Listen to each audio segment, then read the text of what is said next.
Welcome to my channel. Here we talk about money, banks, investments, and how the economy works in simple words. If you want to save, invest, or just understand finance better, you're in the right place. Don't forget to subscribe, hit the like button, and let's start. A historic moment in the Bundestag. Green Party Hannah Steinmüller stepped up to the podium, not alone. She wore a business suit and on her chest a baby carrier with her infant inside. For the first time in German parliamentary history, a mother gave a budget speech while holding her child. The baby, by the way, handled it perfectly. The debates, the cameras, the lively discussions.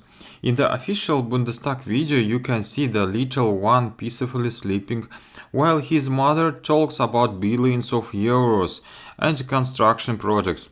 The Steinmüller, this wasn't the first time. She brought her son to the parliament, but it was the first time she spoke from the podium with him. After her speech, he wrote on the Instagram, "A wild day. First we wait for the evening and tomorrow we are back to the balancing it all again." Her gesture sparked a wave of reactions. Bundestag President Julia Klöckner voiced support. A mother with a baby and childcare struggles, Hannah handled it brilliantly. The moment became symbolic. In a hall where billions are debated and politics hit up, something deeply personal and human appeared. And Afghans still arrive in Germany, despite program being stopped. The German government froze its special admission program for Afghans back in spring. Yet planes with families from Kabul and Islamabad are still landing in Germany. The reason: the courts. People who were promised protection before are suing for their right to enter, and they are winning. Today, another flight with Afghan families is expected in Hanover. This will be the second plane to arrive since the change of government, despite the official stop of the program. In early September, 47 people entered Germany in the same way. Who are they? They are former employees of German institutions, journalists, lawyers, and activists who face persecution by the Taliban in Afghanistan. Many had been hiding for months in Islamabad. With the help of human rights groups, the Kabul airlift, they are now finally reached Germany. More than 200 Afghans are still waiting in Pakistan, many under threat of arrest or even deportation back to Kabul. In Berlin, debates continue. Friedrich Merz demands stricter checks for all arrivals, while the Interior Minister pushes for thorough security filters. The reality is clear. Even a frozen program hasn't stopped the process, Afghans keeping arriving. And no one knows how many more flights will land in Germany. After cultural Friedrich Merz speech, Left Party leader Ines Schwertner took the floor, and her words sounded like a direct accusation. Anyone who puts billions into tanks instead of schools, housing, and new jobs in destroying this country, not strengthening it, she said, is slamming the government's course. Schwertner argues that the 2025 budget priorities are completely wrong in Germany. Weapons programs get billions, while schools remain underfunded. Housing is unaffordable, and public transport is falling apart. But her attack wasn't just about domestic policy. She also accused Merz of having no real foreign policy strategy, no clear answers for the Middle East, Ukraine, or European security.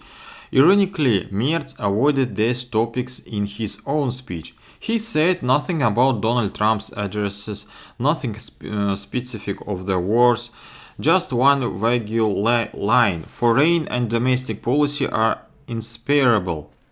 Everything we do abroad is for peace, freedom, and prosperity at home. These words only fueled the fire. Britta Hasselmann of the Greens lashed out. "You need to be where the world's future is decided, in New York, not sitting here in this hall," she said. Merz found himself under attack from three sides at once: the left, the Greens, and AfD. The first clash came over migration. Merz claimed asylum requests had dropped by nearly 60%, proof that his tough course was working. Apparently, AfD doesn't like this. Their favorite issue is slipping away from them. AfD members rode back, shooting across the chamber. Merz answered calmly but firmly. And then came the climax. When AfD leader Alice Weidel approached the podium, Friedrich Merz dramatically left the hall. The empty chancellor chair became the symbol of the day in Germany and instantly made headlines. Alice Weidel struck back immediately. I hope the Friedrich Merz returns soon. Also, he has already shown he is the biggest failure of the chancellors, she said. The chamber erupted in noise. Alice Weidel doubled down, accusing the government of open border policy, saying Merz was selling out of the German people like easy prey, and pointing at the words, to the German people above the chamber, carve that into your memory. Within minutes, the clip spread on TikTok with the caption, everyone is cutting the fat. Analysts noted it's exactly this kind of the raw emotional video that boosts AfD's popularity among young voters. Friedrich Merz also didn't hold back. He accused the Greens of pushing climate policy that puts Germany's prosperity at risk. Thanks for watching. Don't forget to subscribe so you never miss out the latest tips on money, banking and investing. See you in the next videos. Let's keep learning and growing together.